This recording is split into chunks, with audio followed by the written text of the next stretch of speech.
Hello friends, welcome to my channel. কেমন আছেন সবাই? আশা করি ভালো আছেন। তো আজ আমি আপনাদের তৈরি করে দেখাবো দুর্দান্ত স্বাদের এই বেগুনের চপ। বেগুন খেতে ইচ্ছে না করলেও এই রেসিপি দেখলে তো জিভে জল আসবে। বিকেলে মুড়ির সাথে নয়তো চায়ের সাথে পুরো জমে যাবে। সামনেই তো আসছে রোজা।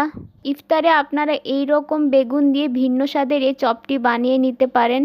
একদমই সহজ তৈরি করা, ঘরে থাকা মাত্র সামান্য উপকরণ দিয়ে আপনারা এই বেগুনের চপটি তৈরি করে নিতে পারেন।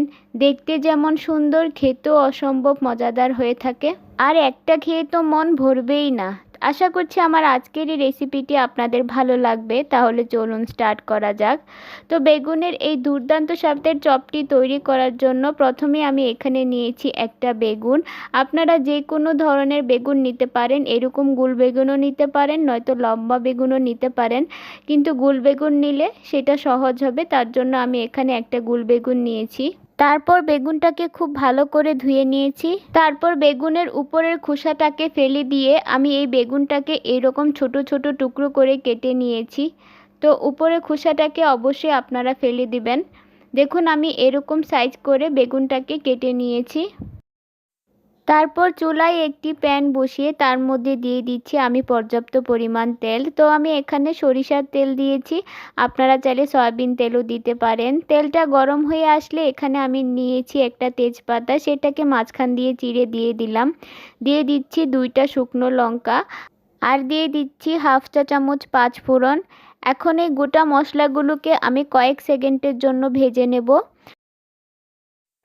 তো এটাকে আমি কয়েক সেকেন্ড ভেজে নিয়েছি। এখন এখানে নিয়েছি আমি কয়েক টুকরো আদা থেতু করে নিয়েছি, আর 2টা কাঁচামরিচকে আমি থেতু করে নিয়েছি, সেটা এখানে দিয়ে দিব। এভাবে আদা আর কাঁচামরিচ থেতু করে দিলে এর থেকে খুবই সুন্দর একটা ফ্লেভার আসে। এখন এটাকেও আমি 1 মিনিটের মতো ভেজে নেব, যতক্ষণ না আদার কাঁচা গন্ধটা চলে যাচ্ছে, ঠিক ততক্ষণ পর্যন্ত। দেখুন আদা আর কাঁচামরিচটাকে আমি খুব ভালো করে ভেজে নিয়েছি। এখন যে বেগুনগুলোকে আমি কেটে রেখেছিলাম, সে বেগুনগুলোকে আমি এর মধ্যে দিয়ে দিলাম, আর দিয়ে দিচ্ছি আমি স্বাদ মতো লবণ। এখন আমি সব কিছুকে খুব ভালো করে নেড়ে চেড়ে মিশিয়ে নিব। এইভাবে বেগুনটাকে আমি 1 থেকে 2 মিনিটের মতো তেলের মধ্যে নাড়াচাড়া করে নেব। তো এই পর্যায়ে আমি ঢাকনা দিয়ে ঢেকে দিচ্ছি। বেগুনটা ততক্ষণ পর্যন্ত আমি ঢাকনা দিয়ে রান্না করব যতক্ষণ না বেগুনটা পুরোপুরি নরম হয়ে যাচ্ছে, ঠিক ততক্ষণ। তো এই পর্যায়ে আমি ঢাকনাটাকে উঠিয়ে দিচ্ছি। এর মাঝে আমি ঢাকনাটাকে 2 থেকে 3 বার উঠিয়ে আমি বেগুনগুলোকে একটু নাড়াচাড়া করে দিয়েছিলাম। দেখুন বেগুনগুলো একদমই সিদ্ধ হয়ে গিয়েছে। এখন একটা হাতার সাহায্যে বেগুনগুলোকে আমি এইভাবে করে দেব, এতে করে বেগুনগুলো ভেঙে যাবে। তো বেগুনগুলোকে এইভাবে খুব ভালো করে ভেঙে নিতে হবে, নরম করে নিতে হবে। দেখুন সমস্ত বেগুন খুব সুন্দর করে ভেঙে গিয়েছে। এখন আমি এর মধ্যে দিয়ে দিব কিছু মশলা। দিয়ে দিচ্ছি সামান্য হলুদের গুঁড়া, দিয়ে দিচ্ছি হাফ টিস্পুন মরিচের গুঁড়া, হাফ টিস্পুন দিয়ে দিচ্ছি জিরার গুঁড়া, হাফ টিস্পুন দিয়ে দিচ্ছি এখানে ধনিয়ার গুঁড়া, হাফ টিস্পুন দিয়ে দিচ্ছি চাট মশলা। এটা অবশ্যই দেওয়ার চেষ্টা করবেন, এতে করে টেস্টটা ভালো আসে। আর দিয়ে দিচ্ছি সামান্য গরম মশলার গুঁড়া। এখন সমস্ত মশলাগুলোকে আমি বেগুনের সাথে খুব ভালো করে নেড়েচেড়ে মিশিয়ে নেব। আর মশলাগুলোকে আমি বেগুনের সাথে কিছুক্ষণ সময় ধরে ভেজে নেব, এতে করে মশলাটাও খুব সুন্দরভাবে হয়ে যাবে। তো দেখুন এটাকে আমি খুব সুন্দর করে ভেজে নিয়েছি। এখন আমি এর মধ্যে দিয়ে দিব আলু। 2টা মিডিয়াম সাইজের আলুকে আমি সিদ্ধ করে নিয়ে তারপর এটাকে আমি ম্যাশ করে নিয়েছি। এখন এই ম্যাশ করা আলুটাকে আমি বেগুনের মধ্যে দিয়ে দিচ্ছি। এখন বেগুনের সাথে আলুটাকে আমি ভালো করে নেড়ে চেড়ে মিশিয়ে নেব। তারপর মিনিট কয়েক ধরে আমি এটাকে ভেজে নেব। তো একটু সময় ধরে এটাকে ভেজে নিতে হবে। তো দেখুন বেগুনের সাথে আলুটাকে আমি খুব ভালো করে নেড়ে চেড়ে মিশিয়ে এটাকে আমি মিনিট কয়েক ধরে ভেজে নিয়েছি। এখন সবশেষে আমি এখানে দিয়ে দিব কিছু ধনিয়া পাতা কুচি। ধনিয়া পাতা কুচিটাকে দিয়েও আমি এর সাথে খুব ভালো করে নেড়ে চেড়ে মিশিয়ে আরও 1 মিনিটের মতো এটাকে রান্না করে নেব। তো এটা আমার পুরোপুরি রান্না হয়ে গিয়েছে। এখন এটাকে আমি নামিয়ে নিব। এখানে নিয়েছি আমি একটা প্লেট। এই প্লেটের মধ্যে আমি মিশ্রণটাকে নামিয়ে নিলাম, তারপর কিছুটা ছড়িয়ে দিচ্ছি, এতে করে এটা খুব তাড়াতাড়ি ঠান্ডা হয়ে যাবে। এখন এইদিকে একটা বাটিতে আমি নিয়ে নিচ্ছি হাফ কাপ আটা, তারপর নিয়ে নিচ্ছি আমি কর্নফ্লাওয়ার। তো এখানে আমি নিয়ে নিচ্ছি 2 চা চামচ কর্নফ্লাওয়ার আর নিয়ে নিচ্ছি স্বাদমতো লবণ। এখন সমস্ত শুকনো উপকরণগুলোকে আমি খুব ভালো করে নেড়েচেড়ে মিশিয়ে নিচ্ছি। তারপর এখানে দিয়ে দিব আমি জল। তো একটু একটু জল দিয়ে আমি এখানে একটা ব্যাটার গুলে নিব। তো জলটা একবারে দেওয়া যাবে না, একটু একটু করে দিতে হবে আর মেশাতে থাকতে হবে। তো এখানে এমন একটা ব্যাটার তৈরি করতে হবে যেটা খুব পাতলাও হবে না আর খুব ঘনও হবে না, ঠিক এই রকম কনসিস্টেন্সিতে একটা ব্যাটার তৈরি করে নিতে হবে। তো ব্যাটারটাকে আমি খুব সুন্দর করে তৈরি করে নিয়েছি। এখন এটাকে আমি একটা সাইডে রেখে দেব। তারপর এখানে নিয়েছি আমি বিস্কুটের গুঁড়া। আপনারা চাইলে বিস্কুটের গুঁড়ার পরিবর্তে এখানে ব্রেড ক্রাম্বসও নিতে পারেন। তো আমি এখানে বিস্কুটের গুঁড়া দিয়ে আজ এই চপটি তৈরি করব।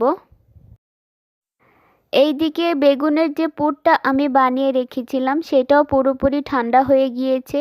এখন এখান থেকে আমি কিছুটা পুর হাতে নিয়ে এরকম একটু চেপে চেপে দিচ্ছি, তারপর এরকম করে একটু গোল শেপ করে দিচ্ছি।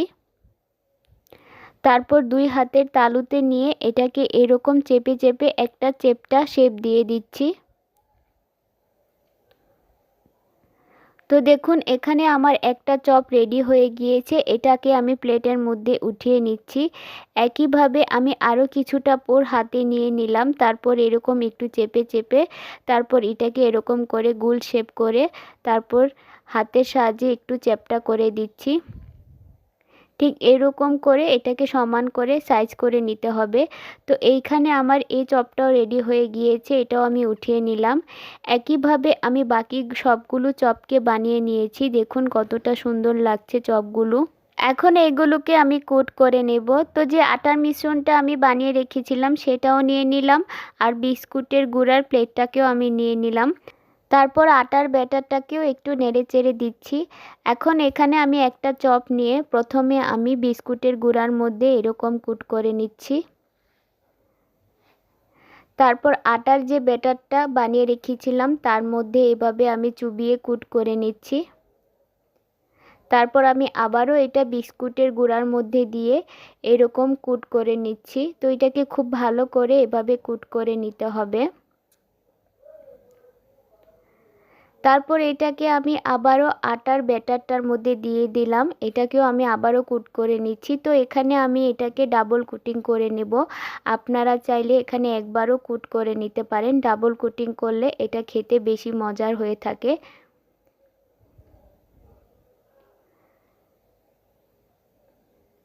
তো দেখুন এটাকে আমি খুব সুন্দরভাবে কোট করে নিয়েছি, এটা আমার রেডি হয়ে গিয়েছে। একইভাবে আমি বাকি সবগুলো চপকেও কোট করে নিয়েছি। কতটা সুন্দর লাগছে দেখতে দেখুন। এখন এগুলোকে আমি তেলের মধ্যে ভেজে নেব। চুলায় একটি প্যান বসিয়ে তার মধ্যে দিয়ে দিচ্ছি আমি পর্যাপ্ত পরিমাণ সয়াবিন তেল। এখন তেলটাকে আমি খুব ভালো করে গরম করে নেব। তেলটা গরম হয়ে আসলে আমি এর মধ্যে চপগুলোকে দিয়ে দিচ্ছি। তো তেলটাকে খুব ভালো করে গরম করে নিতে হবে, একসাথে সবগুলো চপ দেওয়া যাবে না। তো চপগুলোকে মিডিয়াম টু হাইতে রেখে ভেজে নিতে হবে, একবারে লো আঁচেও ভাজা যাবে না, একবারে হাই আঁচেও ভাজা যাবে না। গ্যাসের আঁচটাকে মিডিয়াম টু হাইতে রেখে এগুলোকে ভেজে নিতে হবে। তো এগুলোর এক পিঠ হয়ে আসলে আমি এগুলোকে খুব সাবধানতার সাথে অপর পিঠ উল্টে দিচ্ছি। তো এগুলোকে উল্টে পাল্টে একটু সময় ধরে এগুলোকে ভেজে নিতে হবে আর খুব সাবধানে এগুলোকে উল্টে দিতে হবে। তো দেখুন এগুলোকে আমি উল্টে পাল্টে ভেজে নিচ্ছি। এগুলো ভাজতে বেশি সময় লাগে না, কিছু সময়ের মধ্যেই দেখবেন এগুলো ভাজা হয়ে যাবে। তো চপগুলোর মধ্যে খুব সুন্দর একটা কালার চলে এসেছে। তো এই চপগুলো আমার ভাজা হয়ে গিয়েছে, আমি কাছ থেকে দেখিয়ে দিচ্ছি এটা কতটা সুন্দর হয়েছে। এখন আমি এগুলোকে নামিয়ে নেব। একইভাবে আমি বাকি সবগুলো চপকেও ভেজে নিয়েছি। প্রত্যেকটা চপ দেখতে কতটা সুন্দর হয়েছে। এগুলো দেখতে যতটা সুন্দর হয়ে থাকে খেতেও দুর্দান্ত স্বাদের হয়ে থাকে। একদমই সহজ তৈরি করা, চটজলদি তৈরি হয়ে যায়।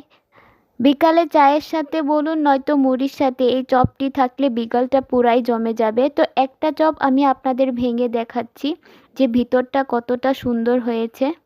দেখুন দেখতে কতটা সুন্দর হয়েছে ভিতরটা।